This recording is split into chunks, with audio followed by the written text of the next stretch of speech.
네, 이 시간 부활의 주님을 찬양하기 원합니다. 예수 우리 왕이여 찬양하겠습니다.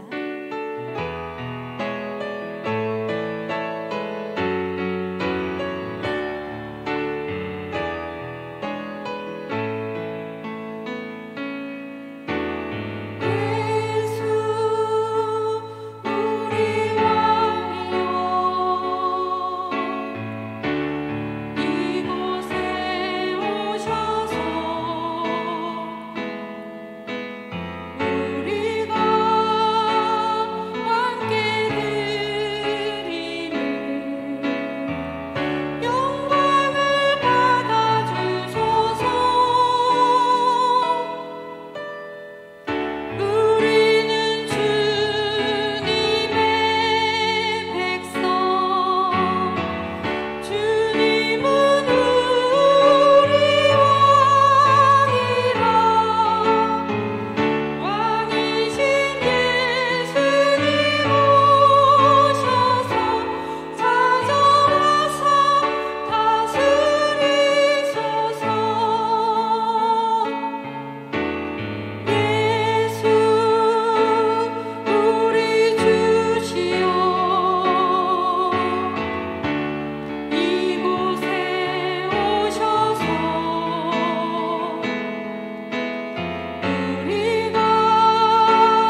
전하시는 목사님 위해서 이 예배 가운데 하나님의 은혜가 함께 해주시길 이 시간 다 같이 기도하시겠습니다.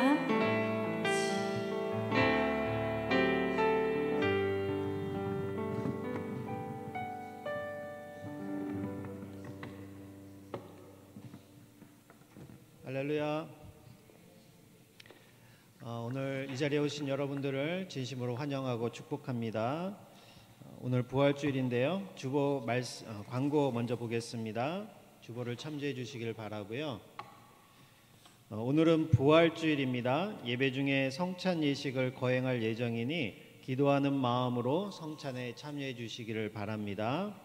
우리 예배 후에 나가실 때 떡과 계란이 준비되어져 있습니다. 꼭 받아가시기를 바라고요. 우리 그동안 기도로 같이 준비해오던 우리 교육부서 교사분들이 많이 신청해 주셨어요. 그래서 이번에 아래와 같이 우리 교사들을 임명하려고 합니다. 우리 부장에는 조찬순 권사님, 교사에는 우리 직분 생략하고요. 김은희, 이재영, 임미숙, 최명기, 김미리, 김아름, 손시연, 이기성 이렇게 총 8분이 지원을 해주셨습니다. 그래서 오늘부터 우리 같이 교사를 섬겨 주실 건데요. 우리 앞으로 잘 섬겨달라고 우리 격려의 박수 한번 듣겠습니다. 네. 우리 새 가족으로 등록하신 분들이 있습니다. 우리 지난주에도 한 명 등록해 주셨고 지지난주에 2분 한 가족이 등록을 해 주셨는데요. 주보를 참조해 주시고 보시면 많이 환영해 주시고 또 새로운 분들 많이 오실 수 있도록 여러분들 전도도 많이 해주시기를 부탁드리겠습니다. 우리 광고 없으면 우리 음악에 맞춰 묵도하심으로 우리 예배를 시작하도록 하겠습니다.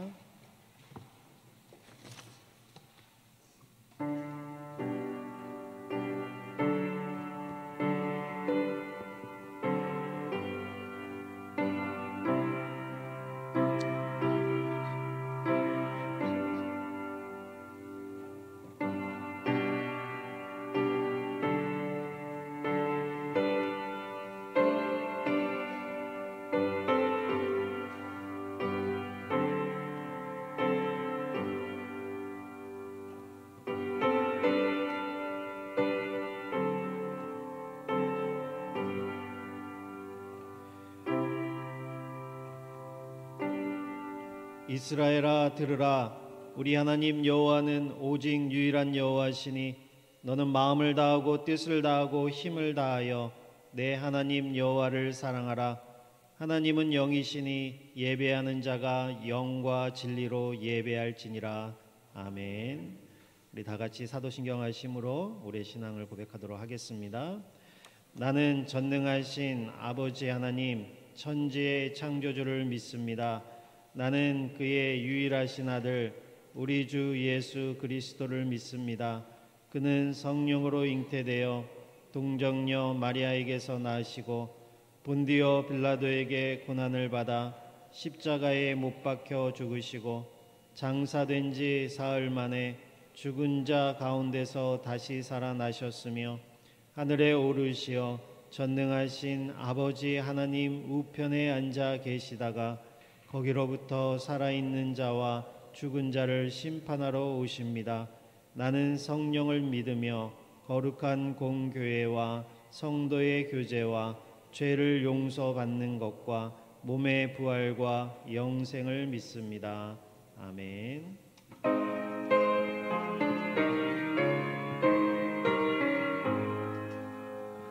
만복의 근원 하나님 온 백성 찬송 드리고 저 천사여 찬송하세 찬송 성부 성자 성령 아멘.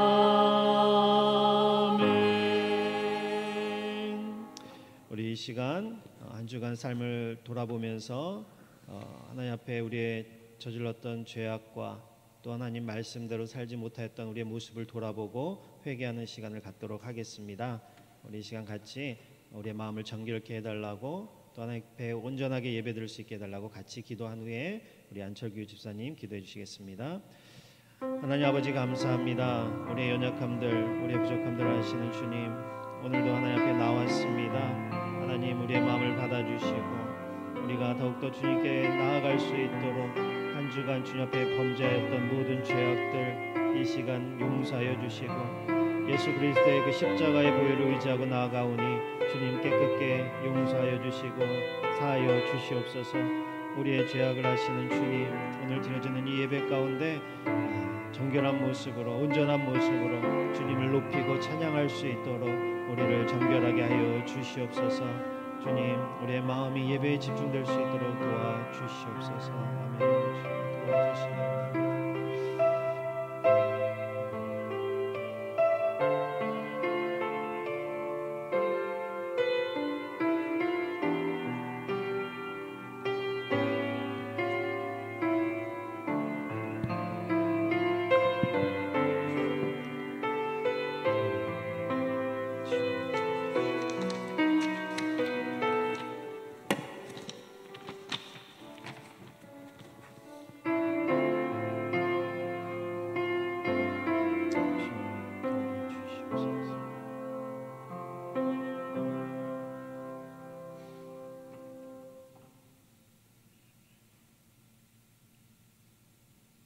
만왕의 왕이시며 온 인류의 주인이신 아버지 하나님, 우리의 기쁨이 되시고 영원한 생명이신 주님, 찬송과 기도로서 영광을 돌립니다. 아멘. 지난 한 주간 동안도 주님의 날개 아래 품어주시고 건강한 삶을 주셔서 감사드립니다.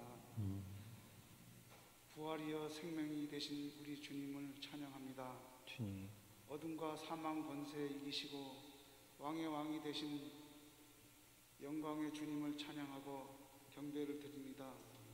이 기쁜 부활 주일 아침 온 성도가 거룩한 성전에 모여 주님을 예배하게 하심 감사드립니다. 아멘. 주님. 주여 이 자리에 임재하셔서 저희들 연약한 믿음을 새롭게 하여 주옵소서. 아멘.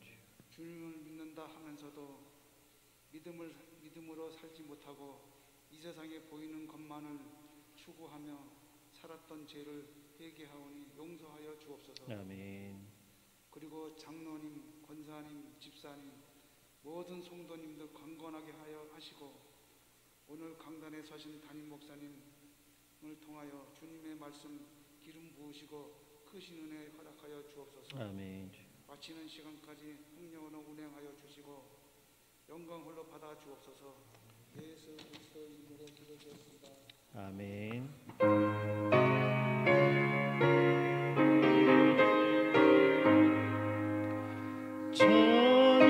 찬양하라 복되신 구세주 예수, 백성 들어 사랑을 전하세. 경배하라 하늘의 천군과 천사, 주님 앞에 영광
오늘 우리에게 주시는 말씀은 요한복음 20장 1절부터 18절까지 말씀입니다.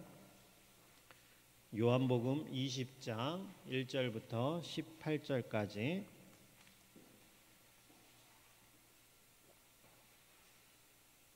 제가 한 절 읽고 여러분 한 절 읽고 우리 서로 교독하고 마지막 절은 같이 읽겠습니다. 요한복음 20장 1절부터 18절까지 말씀입니다. 안식구 첫날 일찍이 아직 어두울 때에 막달라 마리아가 무덤에 와서 돌이 무덤에서 옮겨진 것을 보고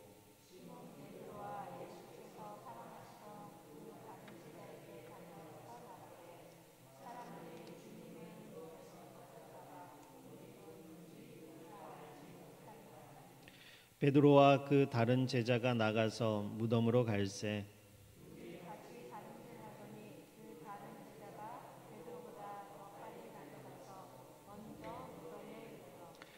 구부려 세마포 놓인 것을 보았으나 들어가지는 아니하였더니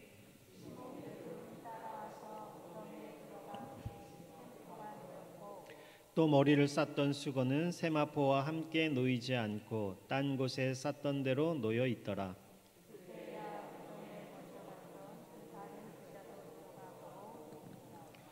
그들은 성경에 그가 죽은 자 가운데서 다시 살아나야 하리라 하신 말씀을 아직 알지 못하더라. 마리아는 무덤 밖에 서서 울고 있더니 울면서 구부려 무덤 안을 들여다보니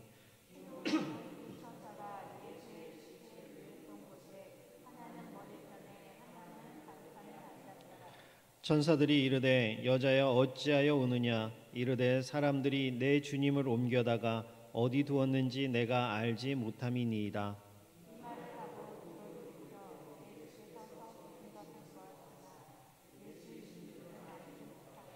예수께서 이르시되 여자여 어찌하여 울며 누구를 찾느냐 하시니 마리아는 그가 동산지기인 줄 알고 이르되 주여 당신이 옮겼거든 어디 두었는지 내게 이르소서 그리하면 내가 가져가리이다.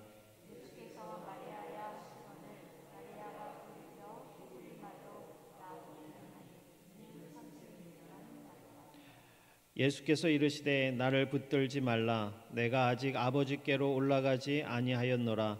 너는 내 형제들에게 가서 이르되 내가 내 아버지 곧 너희 아버지 내 하나님 곧 너희 하나님께로 올라간다 하라 하시니 막달라 마리아가 가서 제자들에게 내가 주를 보았다 하고 또 주께서 자기에게 이렇게 말씀하셨다 이르니라.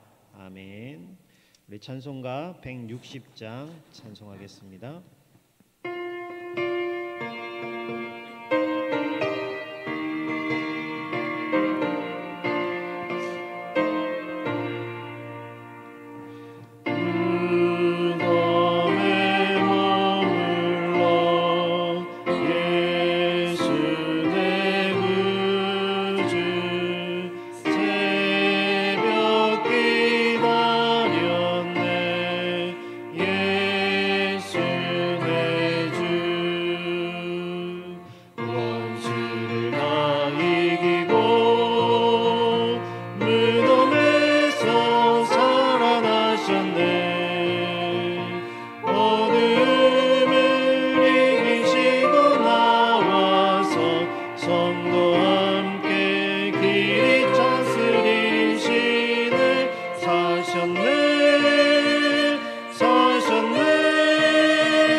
오늘 부활주일입니다. 원래 이 부활주일이라고 따로 정하는 것은 없는데요. 우리가 특별히 평상시에 이 부활을 잊어버리다 보니까 이 절기를 정해서 이것을 기억하게 하는 그런 효과도 있지만, 또 한편으로는 이 절기를 지키다 보면은 너무 어떤 특정한 것, 뭐 예수님의 탄생이라든지 주님의 고난이라든지 아니면 주님의 부활에 대해서 너무 어떤 한 하루 아니면 어떤 한 주간 그 정도만 생각하고 말게 되는 그런 단점도 있습니다. 원래 구약에 보면 하나님을 섬기는 날을 안식일로 정했잖아요. 오늘날로 얘기하면 이제 토요일 날 정했는데, 그것이 신약 시대에 와서 안식일이 주일로 변했습니다. 왜 주일로 변했냐면 주님이 부활하신 날이 언제죠? 무슨 요일일까요? 안식 후 첫날, 오늘날로 이야기하면 일요일, 주일입니다. 그래서 신약교회 성도들은 예수님이 부활하신 그 날을 매주 기념하기 위해서 주의 날이라 그래서 오늘날로 얘기하면 이제 일요일에, 주일에 모여서 예배를 드렸다라는 거죠. 그러니까 어떻게 보면 부활주일은 매주가 부활주일입니다. 그리고 매일이 그 부활을 기뻐하면서 살아가는 거예요. 우리가 부활주일 딱 정해서 오늘만 기뻐할 것이 아니라 매일, 그리고 매주일 예배 드릴 때마다 이날은 주님이 부활하신 것을 기념하고 생각하는 날이구나, 우리가 기쁨을 입은 날이구나, 은혜를 입은 날이구나 생각하면서 예배를 드리면 좋을 것 같습니다. 오늘 20장 1절 말씀을 보니까 안식 후 첫날 일찍이 아직 어두울 때에 막달라 마리아가 무덤에 와서 돌이 무덤에서 옮겨진 것을 봤다라고 되어 있습니다. 우리 요한복음은 이제 사복음서 중에 다른 공관복음이라고 하는 마태, 마가, 누가와는 조금 다르게 기록되어져 있어요. 마태복음, 마가복음, 누가복음은 이제 연대기적으로 예수님의 탄생서부터 돌아가실 때까지 이렇게 순서대로 이렇게 쭉 나열을 한 그런 형식으로 기록되어 있는 반면에, 이 요한복음은 우리가 쉽게, 그리고 뭐 초신자들에게 많이 권해주는 책이기도 하지만 처음 읽을 때에, 또 반면에 굉장히 해석이 어려운 책이에요. 그래서 많은 신약자들 가운데도 의견이 분분한 책이 이 요한복음입니다. 왜냐하면 이 요한복음은 약간은 뭐랄까요, 역사적인 기술이라기보다는 영적인 내용들이 굉장히 많이 들어있기 때문에, 비유적으로도 그렇고 상징적으로도 그렇고 영적인 표현들이 굉장히 많이 들어져 있습니다. 오늘 1절에 보면 아직 어두울 때, 물론 시간적으로 새벽이다 보니까 아직 어두운, 아직 미명이 밝아오기 전 어떤 그런 것을 표현한 것일 수도 있지만, 요한복음의 그 1장서부터 쭉 맥락에서 살펴본다 그러면 예수님이 십자가에 죽으시고 부활하기 이전의 그 모습, 이 세상의 영적인 상태가 어떤 상태냐면 아직 어두운 상태다라는 거죠. 그리고 부활의 때가 되는 그 순간에 이 세상에 뭐가 오시냐면 빛으로 오신다라는 거예요. 우리가 부활주일이 왜 4월달에 있는지 아시는지 모르겠지만, 부활주일은 언제 지키냐면 이제 춘분이 지나는, 그러니까 밤이 짧아지고 이제 낮이 길어지는 그 춘분을 지나고 만월, 그러니까 보름이 지나고 나서 첫 번째 맞이하는 주일을 부활주일로 지킵니다.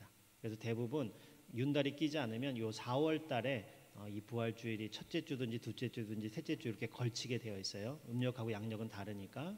그러니까 부활절의 의미를 잡은 것도 그렇습니다.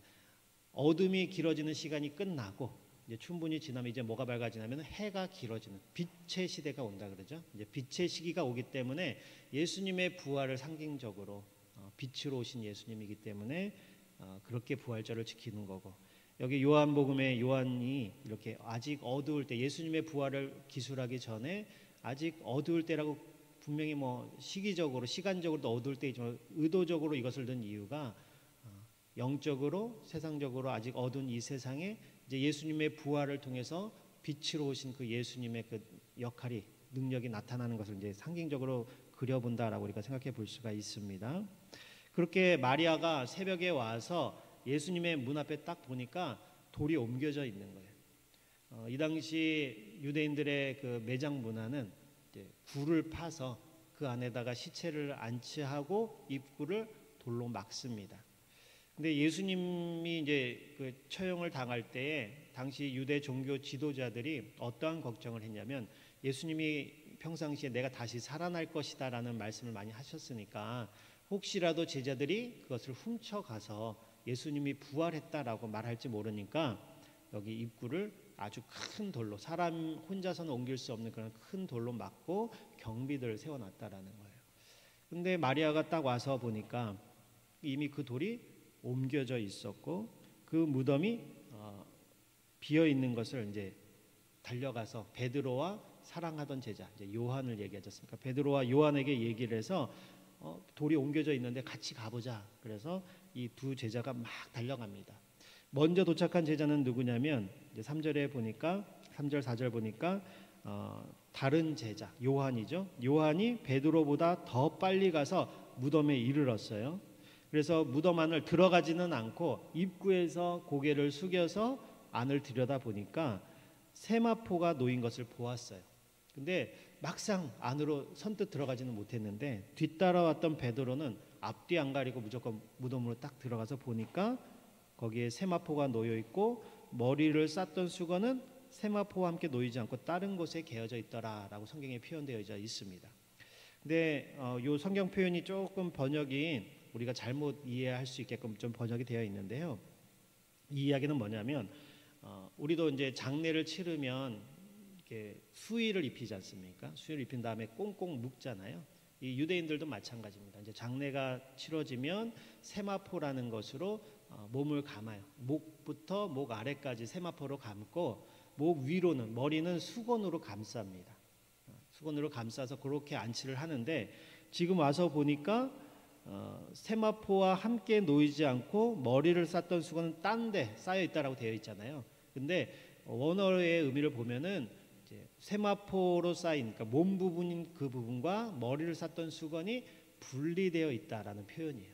그 얘기는 뭐냐면 만약에 누군가가 예수님의 시신을 가져갔다 그러면 이 세마포 그러니까 감았던 것들을 다 풀어 헤쳤어야 되는데 쌓였던 그대로 마치 매미가 허물을 벗듯이 그 안에 있던 알맹이만 쏙 빠져나갔다는 얘기예요. 그러니까 더 놀라운 이야기죠.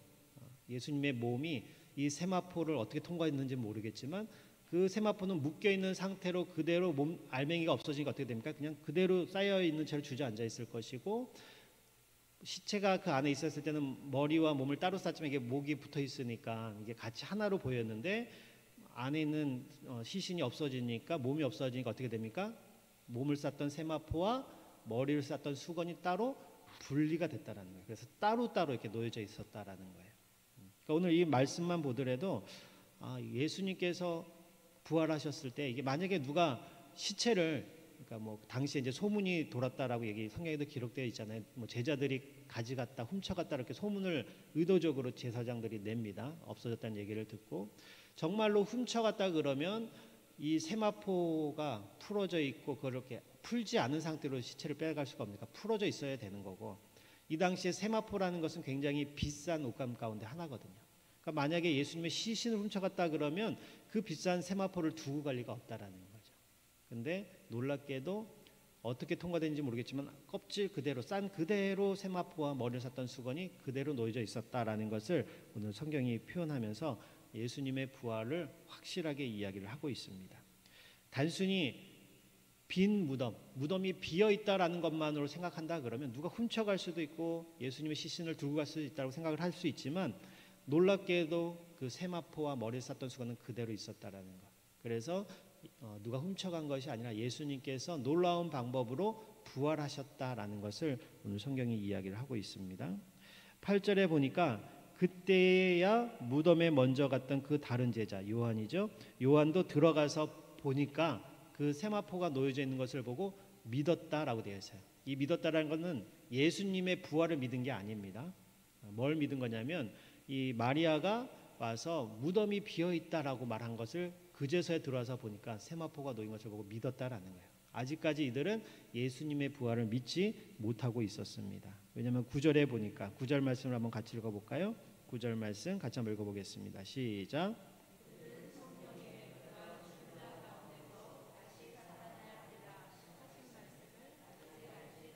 네, 사람이 죽었다가 다시 살아난다라는 것을 경험해 본 적이 없잖아요. 그렇죠? 우리도 뭐 누군가 죽었다 살았다 그러면 그것이 선뜻 믿어집니까? 안 믿어지잖아요. 뭐 기절했다가 깨어난 거겠지 뭐 이렇게 생각할 수도 있는 거니까 이들이 예수님이 이미 살아계실 때 여러 차례 내가 부활할 것이다, 다시 살아날 것이다, 3일 만에 내가 다시 일어날 것이다 라고 여러 차례 말씀을 하셨지만 이들이 믿기에는 너무나 놀라운, 너무나 큰 사건이다라는 거죠. 그러니까 아직까지도 그 빈 무덤을 보고 그리고 놓여진 그 세마포를 보고도 아직까지 그 말씀이 무엇을 의미하는 건지 제자들은 알지 못했다라는 겁니다. 그래서 11절 이하에 이제 마리아가 무덤 밖에 서서 누가 훔쳐갔는지 그 예수님의 시신이 없어진 것을 보고 울고 있었는데 다시 안을 들여다보니까 흰옷 입은 두 천사가 예수님 시체에 누였던 곳에 하나는 머리편에 하나는 발편에 앉아 있는 것을 보게 됩니다. 그러면서 13절에 보니까 천사가 이르되 여자여 어찌하여 우느냐 이르되 사람들이 내 주님을 옮겨다가 어디에 두었는지 내가 알지 못하겠나이다 라고 마리아가 고백을 합니다. 그때 이제 예수님이 나타나시죠. 14절에 보니까 예수님께서 뒤에서부터 나타나셨는데 그 예수님을 마리아가 보았지만 그분이 예수님인 줄을 알지 못했다라고 되어 있습니다. 우리가 요 성경 말고도 뒤편으로 쭉 보다 보면 엠마오로 향하던 두 제자가 예수님을 부활하신 예수님을 만나잖아요. 근데 그들이 처음에는 예수님을 알지 못합니다. 알아보지 못해요. 그러니까 예수님의 그 부활하신 모습이 이전과 다르진 않을 것인데 그 부활하신 모습은 굉장히 이전에 우리가 가진 이 육신처럼 시공간의 제약을 받는 육신은 아니다라는 걸 분명히 알 수가 있어요. 왜냐하면 세마포를 그냥 통과해서 나오셨고 또 제자들이 그 예수님이 돌아가시고 또 그 유대 종교자들이 예수 믿는 사람들을 잡아다가 가두고 핍박한다는 얘기를 듣고 무서워서 자기네들도 그런 해를 당할까 봐 집안에 모여 있을 때에 예수님께서 그 가운데 갑자기 나타나시거든요. 문이 다 잠겨 있고 벽이 다 막혀 있는데도 그 안에 갑자기 나타나시니까 시간과 공간, 물질의 제약을 받지 않는 그런 육체로 예수님이 부활하셨다라는 거죠. 그러나 또한 그럼에도 불구하고 뭐 유령처럼 어떤 형체가 없어서 벽을 통과하고 그런 게 아니라 예수님을 그 의심했던 도마가 예수님의 못자국 난 손을 만져보기도 했고 또 예수님이 친히 음식을 준비하셔서 그 음식을 제자들 앞에서 먹는 모습을 보여주시거든요. 그것이 뭐냐면 그 몸이 유령같이 어떤 실체가 없는 것이 아니라 실체가 있는 몸으로 부활했다는 사실을 보여주기 위해서 의도적으로 그렇게 예수님이 보여주시는 겁니다. 예수님이 부활하셔서 근데 놀랍게도 예수님께서 부활하신 그 몸은 예수님께서 깨닫게 하시지 않으면 알아볼 수가 없다라는 거예요. 마리아도 처음에 예수님을 봤지만 그분이 예수님인지를 알지 못하고 동산직인 줄 아는 거예요. 그 동산을 지키는 사람인 줄 아는 거예요. 그래서 혹시 당신이 여기서 예수님의 시체를 꺼내 갔으면 내게 알려주면 내가 다시 가져가겠습니다라고 이제 이야기를 하는 거죠.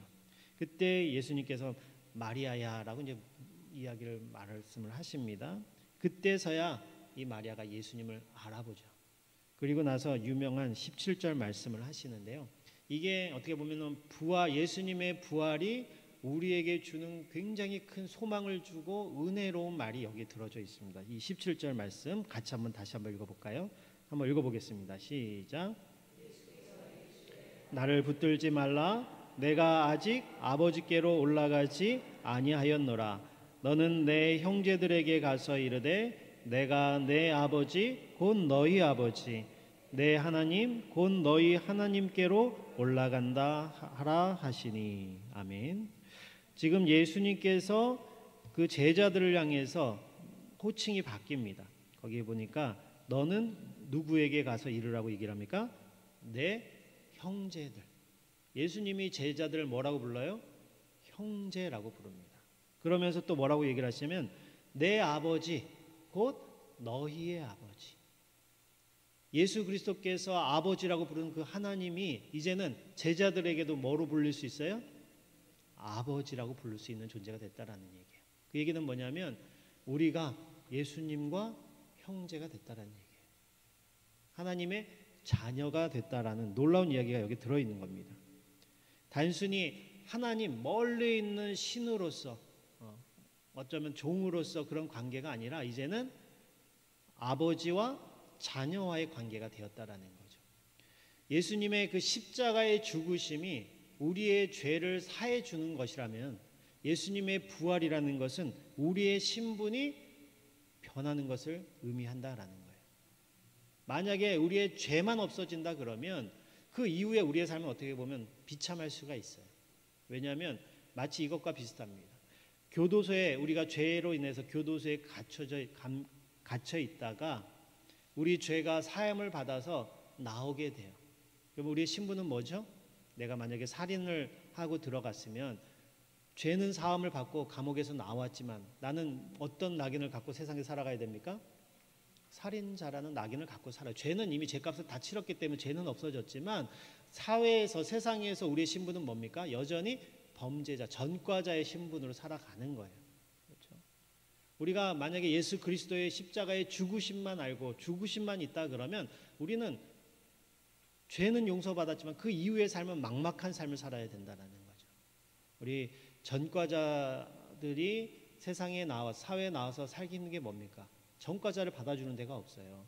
그리고 그들이 나와도 먹고 살 거리가 없습니다. 그러니까 다시 또 죄를 저지러서 또 감옥에 가는 그런 일들이 반복이 되는 건데, 우리의 죄만 용서받았다 그러면 우리의 신분은 여전히 하나님 앞에서 그런 전과자의 모습, 어떤 그런 죄인의 모습이었지만 예수님의 그 부활로 말미암아 우리의 신분이 하나님의 아들이 됐다라는 거죠. 하나님이 어떤 분이십니까? 천지의 창조주이시고 만왕의 왕이신 분이에요. 그분의 아들이 됐다라는 건 우리가 뭐가 됐다라는 겁니까? 왕의 아들이 뭐죠? 네, 왕자, 공주. 우리가 왕자와 공주의 신분이 됐다라는 거예요. 천국에서 하나님과 같은 곳에서 식사를, 옛날에 어떻게 보면 이제 같은 식탁 문화라고 할 수 있는데 왕과 같은 자리에서 먹고 마실 수 있는 그러한 자격을 얻게 됐다라는 거죠. 이것이 너무나 놀라운 거예요.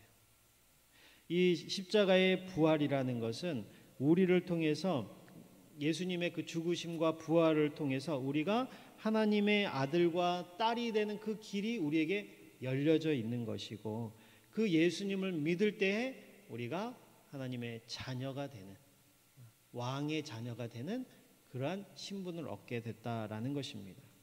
이것을 생각한다 그러면 이 부활이라는 것이 우리에게 얼마나 놀라운 축복이고 이것이 세상 사람들에게 복음으로 열려져 있는 것인가라는 것을 알 수가 있습니다. 다른 게 복음이 아닙니다. 예수 그리스도를 믿음으로 말미암아 우리가 하나님의 자녀가 될 수 있는 그 길이 이제는 열렸다라는 것이 복음이죠. 이 자리에 계신 분들은 이미 그 복음을 듣고 신분의 변화를 받고 하나님의 자녀가 되신 분들인 줄을 믿습니다. 우리가 해야 될 일은 우리만 그 영광과 은혜를 누리는 것이 아니라 아직 어둠 속에서 아직 하나님을 알지 못하고 죄 가운데 있는 그 사람들에게 이 복음을 증거하고 전해서 그들에게도 이러한 길이 열렸으니 와서 믿으시오. 당신도 하나님의 자녀가 될 수 있는 그런 영광의 자리에 갈 수 있는 기회가 있습니다라고 전하는 것이 우리의 의무이고, 또 예수님이 하늘로 올라가시기 전에 우리에게 명하신 지상 명령이다라는 거죠. 복음이 증거되는 곳에는 항상 두 가지 반응이 있습니다.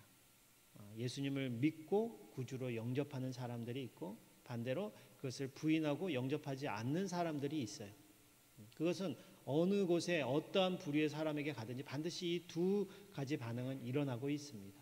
우리는 항상 이 후자에 거절하고 또 그것을 믿지 않는 사람들만 보고 우리의 복음을 전하는 능력이 약하다라고 생각되는데 그렇지 않아요. 그건 당연한 겁니다.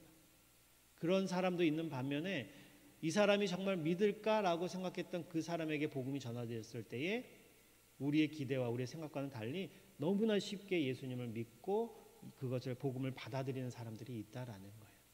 그러니까 우리가 복음을 증거할 때는 내 경험이나 내 생각은 중요하지 않습니다. 중요한 것은 선포하는 거예요. 이러한 길이 있다라는 거, 이러한 복된 소식이 있다라는 것을 선포할 때에 그 사람이 받아들이든 받아들이지 않든 그것은 하나님이 하실 몫이다라는 거죠.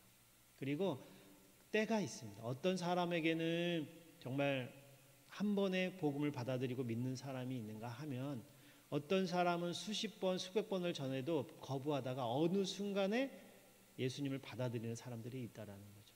우리는 그 시기를 알지 못하기 때문에 복음 증거하는 그것을 멈추지 않고 기회가 있을 때마다 증거하는 역할을 해야 된다.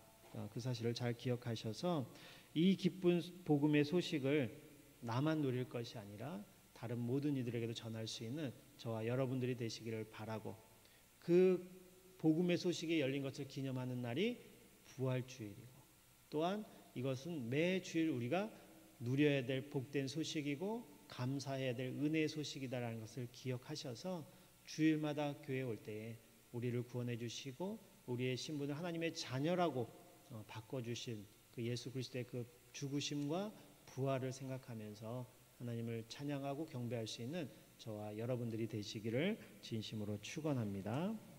우리 이 시간에 우리 이어서 성찬 예식을 같이 하도록 하겠습니다. 이 부활의 소식도 중요하지만 이 성찬 예식이 굉장히 중요합니다. 예수님께서 이 땅에서 살아계실 때에 내가 다시 올 때까지 지키라고 유일하게 명령을 주신 것이 뭐냐면 이 성찬이에요. 날마다 나를 기억하게 하기 위해서 이것을 모일 때마다 행하라 라고 주신 겁니다.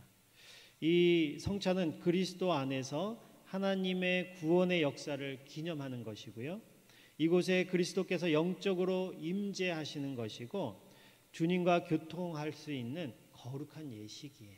단순히 떡을 먹고 마시는 어떤 형식적인 것이 아니라 이 예식을 믿음으로 행할 때에 우리에게 영적으로 주시는 은혜와 유익이 있다라는 사실을 여러분들 잘 기억하시길 바라요.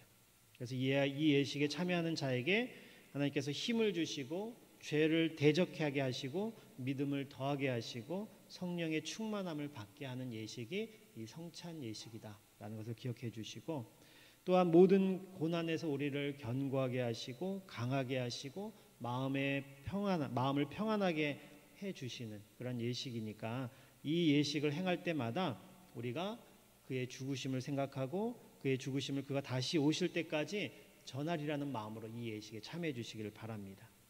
또한 성경에 보면 그러므로 누구든지 주의 떡이나 잔을 합당하지 않게 먹고 마시는 자는 주의 몸과 피에 대하여 죄를 짓는 것이니 사람이 자기를 살피고 그 후에야 이 떡을 먹고 이 잔을 마실지니 주의 몸을 분별하지 못하고 먹고 마시는 자는 자기의 죄를 먹고 마시는 것이다 라고 말씀을 하셨어요.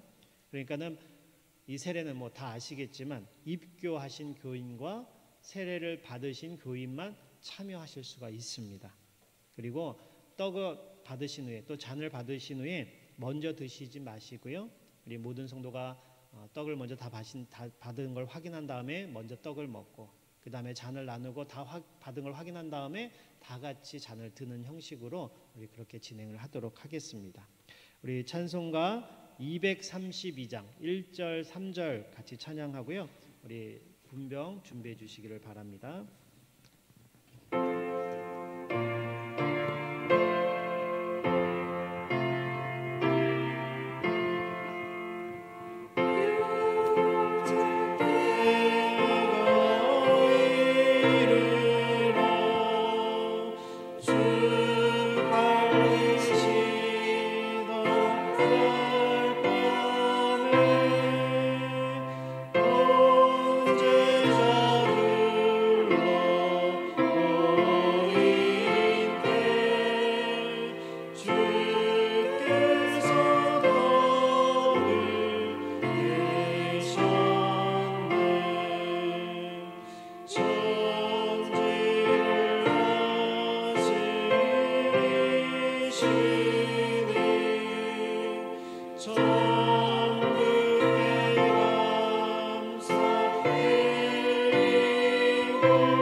떡을 나누시기 전에 제가 먼저 잠깐 기도하겠습니다.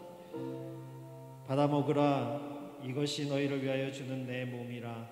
너희는 이를 위하여 나를 기념하라 말씀하신 주님이시여 세우신 뜻에 의지하여 주의 성찬을 베풀고 떡을 나누고자 합니다. 이 예식에 복 주시기를 원합니다. 예수 그리스도의 이름으로 기도합니다. 아멘. 주 예수 그리스도께서 잡히시기 전에 떡을 가지사 축사하시고 떼어 주셨으므로 나도 지금 주님의 이름으로 이 떡을 나누어 드리니 받으시길 바랍니다.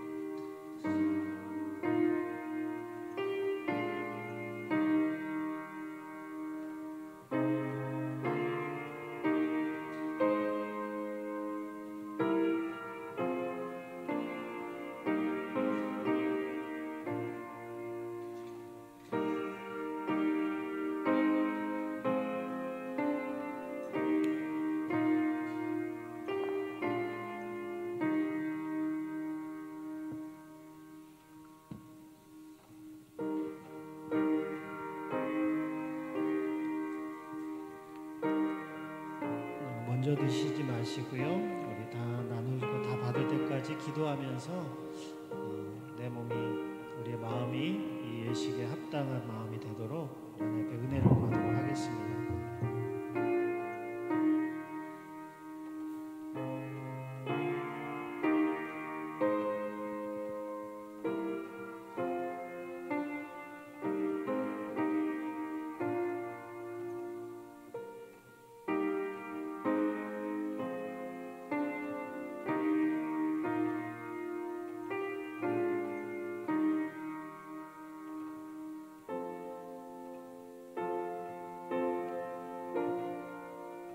혹시 떡을 못 받으신 분 계시나요? 못 받으신 분 계시면 손을 들어서 표해 주시면 우리 장로님들이 가져다 드리도록 하겠습니다.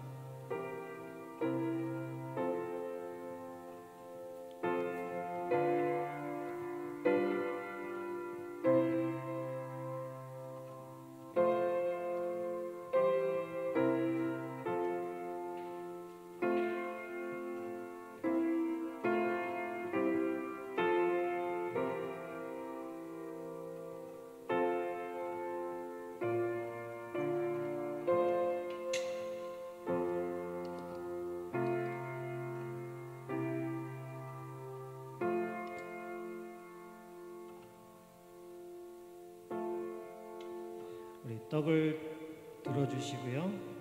주님께서 말씀하시기를 이것은 너희를 위하여 주는 내 몸이라 너희가 이것을 행하여 나를 기념하라고 하셨습니다. 우리 이 시간 떡을 들고 다 같이 이것은 나를 위하여 주신 주님의 몸입니다 라고 우리 같이 고백하고 같이 들도록 하겠습니다. 시작. 이것은 나를 위해 주신 주님의 몸입니다.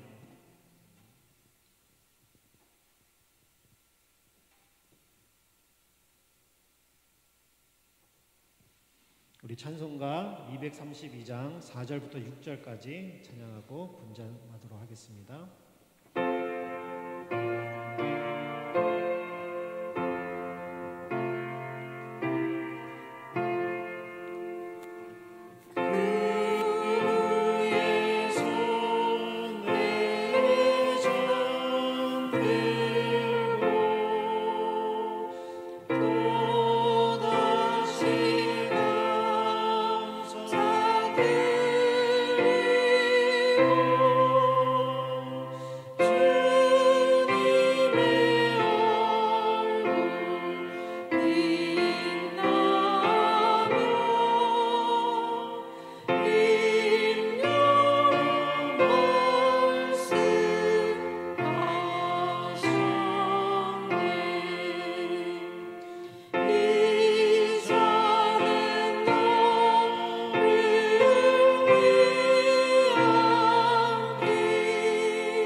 우리 잔을 나누기 전에 기도하겠습니다.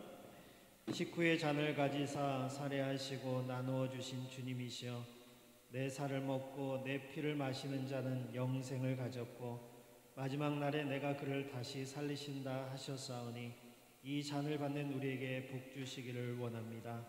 예수 그리스도의 이름으로 기도합니다. 아멘.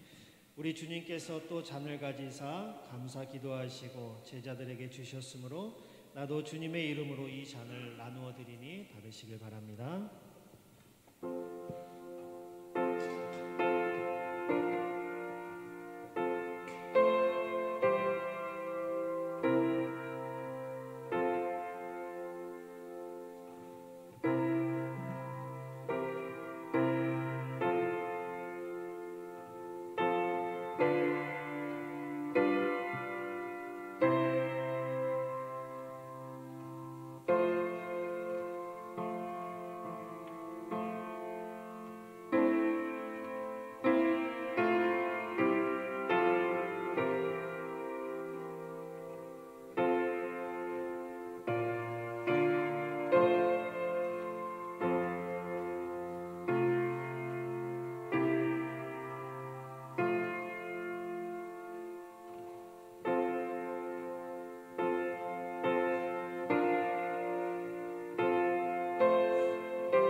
잔을 못 받으신 분 있으시면 손을 들어서 표해 주시면 가져가도록 하겠습니다.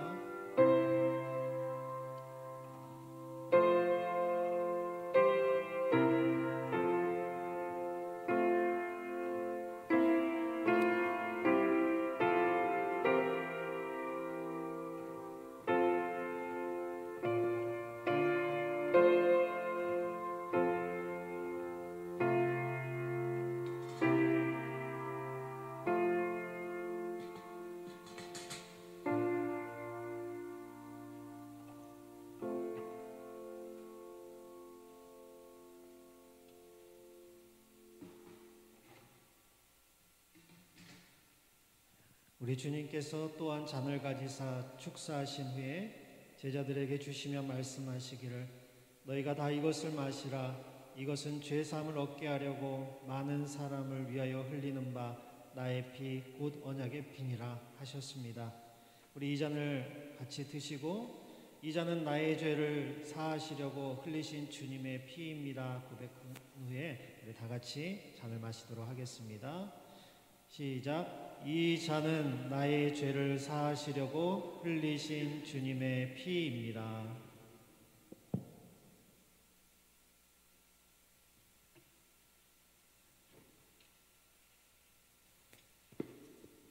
우리 다 같이 기도하도록 하겠습니다. 은혜와 사랑이 풍성하신 하나님 아버지, 오늘 드려진 성찬 예식을 통하여 주의 죽으심을 다시 오실 때까지 전하며 천국에서 주님의 식탁에 같이 앉아 주님과 함께 떡과 잔을 먹고 마실 것을 소망하며 사는 우리가 되게 하여 주시옵소서. 우리의 죄를 위하여 대속하여 주신 예수 그리스도의 이름으로 기도합니다. 아멘. 주께서 성만찬을 마치신 후에 찬미하며 감람산으로 가셨습니다. 우리 다 같이 일어나셔서 찬송가 228장 부르겠습니다.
하나님 아버지 감사합니다.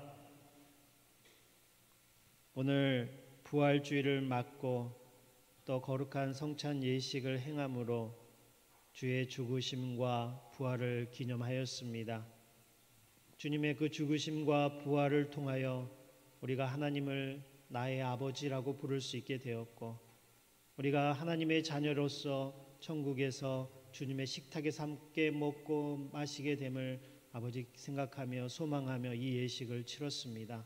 하나님, 이 은혜에 늘 감격하며 살게 도와주시고, 오늘 돌아가는 우리 모든 성도님들의 발걸음과 또 저들의 가정과 또 사역과 또 직장 모든 것 가운데 하나님 은혜의 은혜를 더하여 주셔서 우리가 어떠한 존재인지 또 하나님의 자녀로서 어떻게 살아가야 될 것인지를 늘 고민하고 하나님의 자녀로서 합당한 삶을 살아갈 수 있는 우리 모든 성도님들 되게 도와주시옵소서.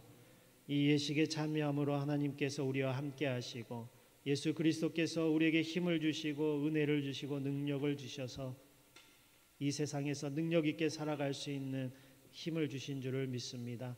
하나님, 우리의 믿음이 더욱더 견고하여지고 성령 충만한 삶을 살 수 있도록 주님 도와주시옵소서. 오늘 이 시간 감사의 예물을 담아드린 우리 모든 성도님들의 손길을 기억하여 주시고 우리에게 주신 모든 것이 아버지께서 주신 것임을 고백하기에 감사의 마음으로 드린 줄을 믿습니다.